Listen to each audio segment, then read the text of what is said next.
오늘 주신 하나님의 말씀 창세기 46장 1절부터 27절까지 말씀입니다. 창세기 46장 1절부터 27절까지 말씀 제가 봉독해 드리겠습니다. 이스라엘이 모든 소유를 이끌고 떠나 브엘세바에 이르러 그의 아버지 이삭의 하나님께 희생제사를 드리니 그 밤에 하나님이 이상 중에 이스라엘에게 나타나 이르시되 야곱아 야곱아 하시는지라. 야곱이 이르되 내가 여기 있나이다 하매 하나님이 이르시되 나는 하나님이라 내 아버지의 하나님이니 애굽으로 내려가기를 두려워하지 말라. 내가 거기서 너로 큰 민족을 이루게 하리라.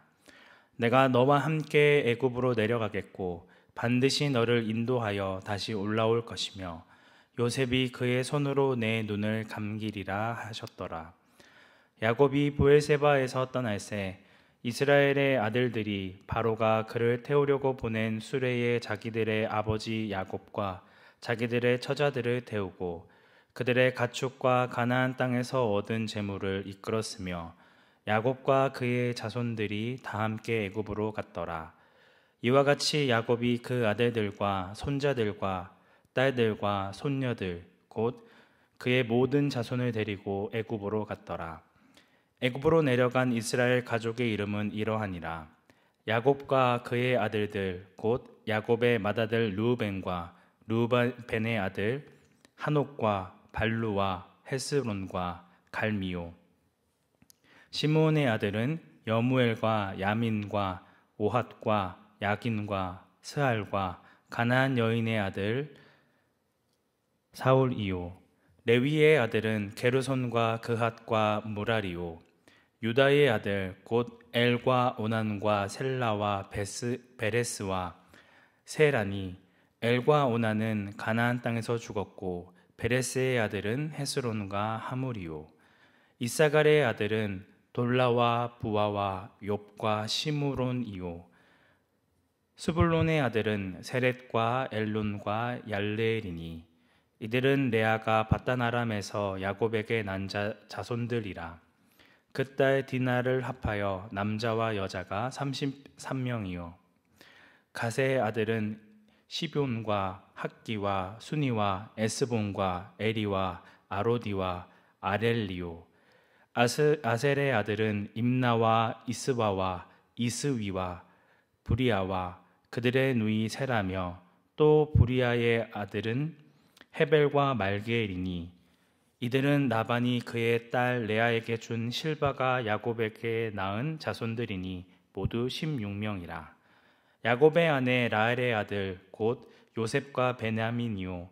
애굽 땅에서 온의 제사장 보디베라의 딸 아스낫이 요셉에게 낳은 므낫세와 에브라임이요.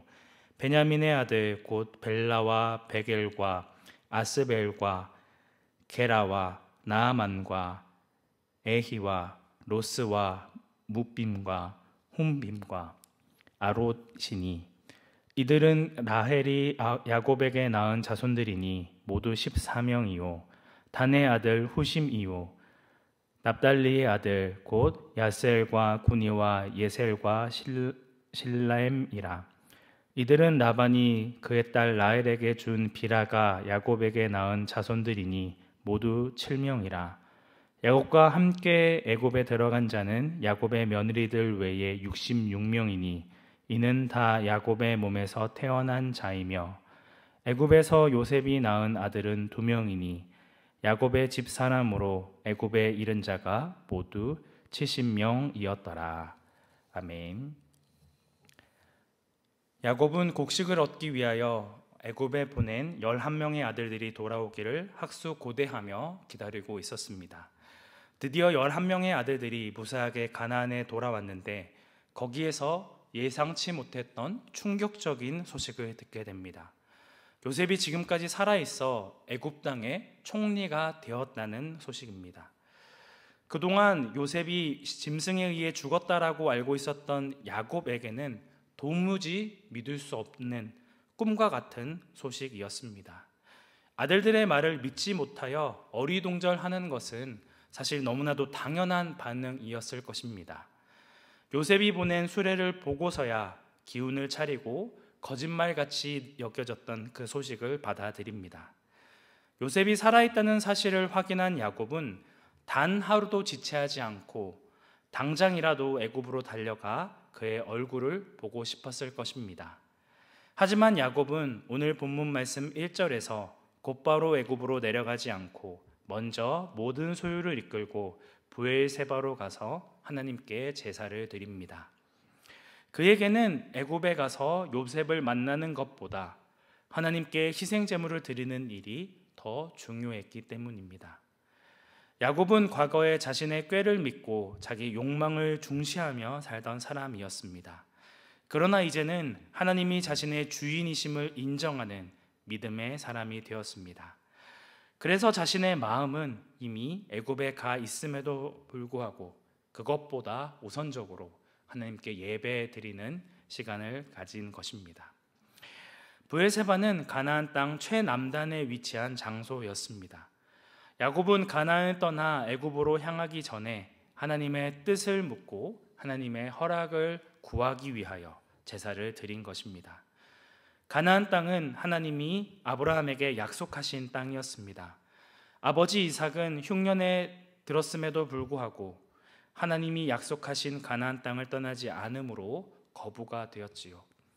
이런 사실을 잘 알고 있는 야곱은 그의 아버지 이삭의 하나님께 희생 제사를 드리며 애굽을 떠나도 되는지 하나님의 뜻을 구합니다. 이에 하나님은 밤의 이상 중에 그에게 나타나 직접 말씀하십니다. 우리 3절부터 4절까지 말씀 함께 합독하겠습니다. 하나님이 이르시되 나는 하나님이라 내 아버지의 하나님이니 애굽으로 내려가기를 두려워하지 말라. 내가 거기서 너로 큰 민족을 이루게 하리라. 내가 너와 함께 애굽으로 내려가겠고 반드시 너를 인도하여 다시 올라올 것이며 요셉이 그의 손으로 내 눈을 감기리라 하셨더라. 하나님께서는 그의 가족이 애굽으로 이주하는 것이 당신의 뜻임을 알리시고 장차 그곳에서 그의 자손이 큰 민족을 이루어 다시 가나안 땅으로 귀환하게 될 것임을 약속하십니다. 야곱은 하나님의 약속의 말씀을 들은 후에야 안심하고 애굽으로 향하게 됩니다. 지금까지는 하나님의 말씀을 따라 가나안 땅에 머물러 있어야 했지만 이제 다시 주어진 하나님의 뜻에 따라 애굽으로 내려가게 된 것입니다. 하나님의 음성을 들은 후 비로소 야곱은 주저하지 않고 애굽으로 향하게 됩니다. 연로한 아버지 야곱과 그의 자녀들이 머나먼 애굽까지 걸어가기에는 너무나도 힘들고 어려웠습니다. 그래서 야곱의 아들들은 바로가 보낸 수레에 아버지와 자신의 처자들을 태우고 애굽으로 내려가게 됩니다. 또한 야곱은 가나안 땅에서 얻은 재물들도 함께 가져가게 됩니다. 그가 밧단 아람을 떠날 때에 큰 재물을 모았는데 가나안 땅에서 얻은 재물도 결코 적지 않았습니다. 그들이 가지고 있던 모든 재물을 가지고 7절의 말씀과 같이 야곱의 아들들과 손자들과 딸들과 손녀들 곧 그의 모든 자손을 데리고 애굽으로 향하게 됩니다. 이어지는 8절부터 26절까지의 말씀에서는 7절에 언급된 야곱의 12아들들 뿐만 아니라 야곱이 낳은 딸들과 그들이 출산한 자녀들 곧 그의 모든 자손들의 이름 하나하나가 다 언급되어 있습니다. 먼저 8절부터 15절까지의 말씀에서는 레아가 낳은 아들과 그 자녀들을 소개하고 다음 16절부터 18절까지의 말씀에서는 레아의 종이었던 실바가 낳은 아들과 그 자녀들을 소개합니다. 이어서 라헬이 낳은 아들과 그 자녀들은 19절부터 22절 말씀에 라헬의 종이었던 비라가 낳은 아들과 그 자녀들은 23절부터 25절까지의 말씀에 소개되고 있습니다. 창세기 앞부분에서는 야곱의 12아들과 딸 디나에 대해서만 언급했었는데 이 명단을 통하여서 야곱에게도 여러 딸들이 있었음을 보여주고 있습니다. 여기까지 레아의 자손이 33명, 실바의 자손이 16명, 라헬의 자손이 14명, 비라의 자손이 7명입니다.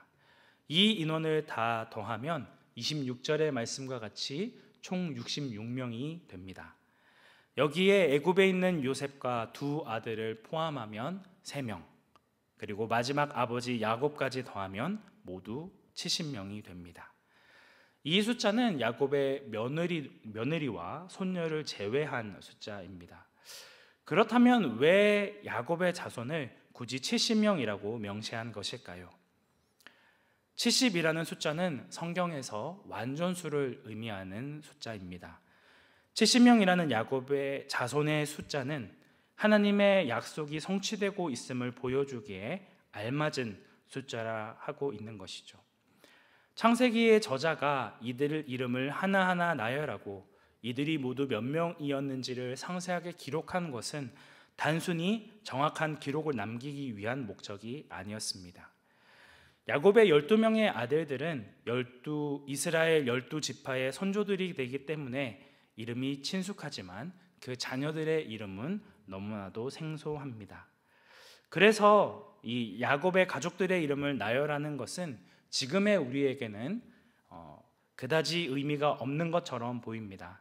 하지만 이 창세기를 읽는 1차 독자인 이스라엘 백성들에게는 이러한 야곱의 가족들의 명단이 너무나도 소중했습니다.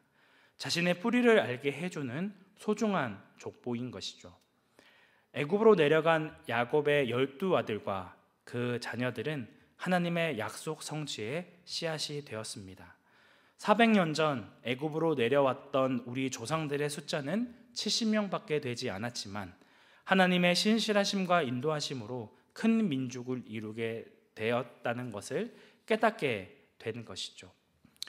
5절 말씀에서 야곱이 가족과 소유를 모두 이끌고 브엘세바를 떠나 애굽으로 내려가는 행렬은 훗날 모든 가족과 소유를 끌고 애굽에서 가나안 땅으로 떠나는 이스라엘 민족의 출애굽 행렬을 보는 듯합니다.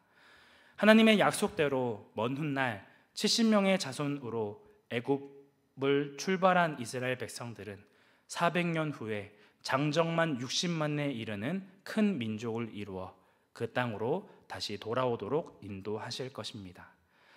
400년이라는 기간이 매우 길어 보이지만 70명에 불과한 숫자가 200만의 민족을 이루는 것은 상식적으로 이해될 수 없는 역사입니다. 이는 인구의 자연적인 증가가 아니라 하나님의 역사하심이 아니면 도저히 이해할 수 없는 숫자입니다. 야곱은 하나님이 보시기에 연약하고 부족한 사람이었습니다. 그럼에도 하나님께서는 그 약속을 잊지 않으시고 아브라함에게 하신 약속을 온전히 성취해 가십니다. 하나님은 당신의 백성에게 약속을 주시고 반드시 그 약속을 이루시는 신실하신 분이십니다.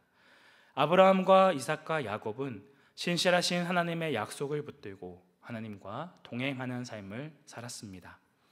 이들처럼 하나님의 약속을 신뢰하며 살아간다면 하나님과 동행하는 삶의 기쁨을 누릴 수 있습니다. 때로는 우리가 계획한 일들이 실패하고 고난이 찾아올 때도 있습니다. 그럼에도 우리가 좌절하고 낙담하지 않을 수 있는 이유는 하나님께서 주시는 놀라운 약속이 우리에게 주어져 있기 때문입니다. 사람은 약속을 잊어버리기도 하고 변덕을 부리기도 하지만 우리가 믿는 하나님은 신실하신 하나님이십니다. 악한 세상 가운데 믿음을 지키는 일은 너무나도 불합리해 보이고 하나님의 약속을 붙드는 것은 어리석어 보입니다. 하나님이 우리에게 허락하신 하나님의 약속은 너무나도 멀게만 느껴질 때도 있습니다. 그러나 오늘 본문에 등장하는 이 야곱의 족보를 통하여 하나님의 약속은 영원하며 반드시 이루어진다는 것을 보여주고 있습니다. 우리를 향하신 하나님의 뜻이 하나님이 정하신 때에 이루어질 거라는 그 약속을 믿음으로 주님 앞에 나아가는 저희들 되기 원합니다. 하나님의 백성의 앞길은 하나님께서 인도하시고 붙들어 주십니다. 이러한 믿음으로 우리가 처해진 상황 가운데서도 하나님을 온전히 신뢰하며 하나님의 뜻에 순종하는 온사랑교회 성도님들이 되시기를 주님의 이름으로 축복합니다. 함께 기도하겠습니다. 은혜가 충만하신 하나님 아버지, 하나님께서 아브라함에게 약속하신 말씀대로 70명의 야곱의 가족들을 애굽으로 인도하시고 하나님의 선하신 뜻 가운데 그들을 지키고 보호하신다는 사실을 알게 하심에 감사드립니다. 이처럼 하나님의 백성인 우리도 지켜 보호하여 주시고 가장 선한 길도 인도하고 계심을 붙들며 주님 앞에 나아가기 원합니다. 우리에게 처해진 상황과 환경에도 주님을 의지하며 믿음으로 나아가는 자들 되기 원합니다. 야곱이 자신이 원하는 뜻대로 행하지 않고 하나님의 뜻을 우선적으로 구하였던 것처럼 우리도 늘 하나님의 뜻을 구하며 겸손히 주님 앞에 나아가기 원합니다. 연약한 우리를 붙들어 주시고 하나님의 약속의 말씀을 소망하며 거룩한 주의 백성으로 살아갈 수 있도록 동행하여 주옵소서. 우리의 유일한 소망 되시는 예수님의 이름으로 기도드립니다. 아멘.